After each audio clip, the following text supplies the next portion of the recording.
Assalamualaikum warahmatullahi wabarakatuh. Yang terhormat Pengasuh Pondok Pesantren Zainul Hasan Genggong, Kiai Haji Mutawakil Allah SHMM, yang kami hormati Rektor Universitas Islam Zainul Hasan Genggong, Dr. Abdul Aziz Wahab BAMAG, yang kami hormati dosen pembimbing tugas akhir Dr. Endah Triwisudaningsih MPD dan Ibu Maufiratul Hamdiah MPD, dan tak lupa yang kami hormati kedua orang tua kami. Izinkan kami memperkenalkan diri. Perkenalkan, saya Fita Fitrati Rizky dari Program Studi Tadris Bahasa Indonesia Universitas Islam Zainul Hasan Genggong, Fakultas Tadris Umum. Izinkan kami mempresentasikan hasil proposal yang telah kami buat. Pada slide pertama, yakni latar belakang penelitian, penulis mengangkat judul Inovasi Pendekatan Experiential Learning pada pembelajaran menulis puisi kelas 11 SMA Sako, dikarenakan dunia pendidikan ini terus mengalami perkembangan.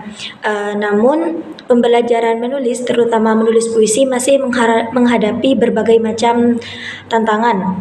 Banyak siswa yang masih kurang termotivasi dalam menulis, menganggap menulis sebagai sesuatu yang sulit dan membosankan, terutama menulis puisi, karena mereka harus menulis sesuatu yang tidak pernah terpikirkan di kepala. Itu yang mereka katakan. Juga menulis puisi dikatakan sulit karena harus bersangkutan dengan diksi atau dengan kata-kata yang sulit dipahami gitu.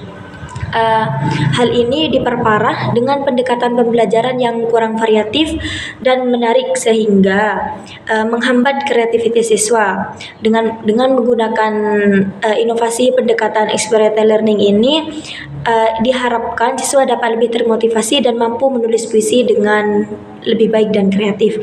Lalu fokus penelitian ini mengkaji inovasi pendekatan experiential learning dalam pembelajaran menulis puisi di kelas 11 SMA Sako. Inovasi yang diterapkan berupa kegiatan pengamatan, diskusi, dan pemanfaatan media kreatif. Hasil belajar siswa ini dianalisis untuk melihat peningkatan kemampuan menulis puisi siswa. Fokusnya mencakup proses penerapan, pengalaman siswa, dan perspektif guru. Lalu rumusan masalah ada dua. Yang pertama yakni bagaimana proses penggunaan experiential learning pada materi menulis puisi kelas 11 SMA Sako. Lalu yang kedua, bagaimana penggunaan pendekatan experiential learning ini dapat meningkatkan hasil belajar siswa pada materi menulis puisi kelas 11 SMA Sako.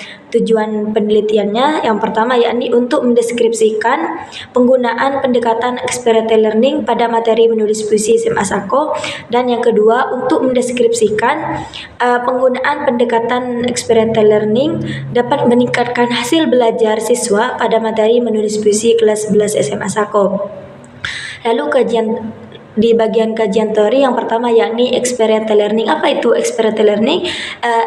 Experiential learning adalah pengalaman pembelajaran berbasis pengalaman, yakni pendekatan yang menekankan pada pembelajaran melalui pengalaman langsung dan refleksi. Dalam pendekatan ini, siswa belajar melakukan dan merasakan dan mengamati, bukan hanya dengan mendengarkan dan membaca.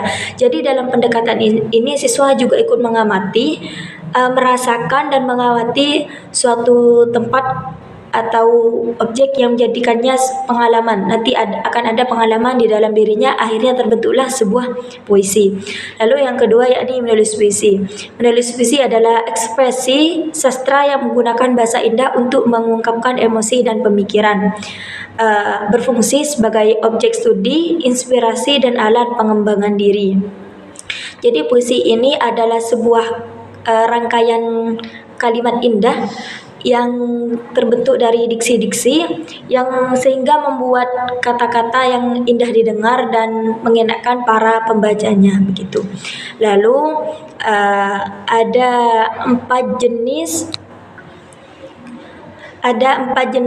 tahap dari experiential learning. Yang pertama yakni ada pengalaman konkret experience. Yang kedua ada observasi reflektif. reflective observation. Yang ketiga, konseptualisasi abstrak, abstract conceptualization, dan yang terakhir adalah eksperimen aktif. Lalu di metode penelitian ini menggunakan metode kualitatif deskriptif yang berfokus pada pemahaman mendalam terhadap fenomena secara alami tanpa manipulasi. Data dikumpulkan melalui observasi, wawancara, dan analisis dokumen. Dengan peneliti berperan sebagai pengamat aktif, dan hasil penelitian ini disajikan secara deskriptif untuk memberikan gambaran akurat tentang situasi yang diteliti.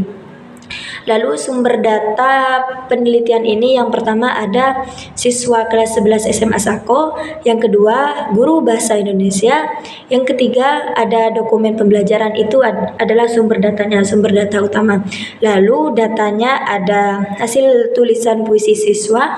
Jadi hasil tulisan puisi siswa ini bagaimana hasil tulisan puisi siswa setelah melakukan penerapan pendekatan experiential learning ini.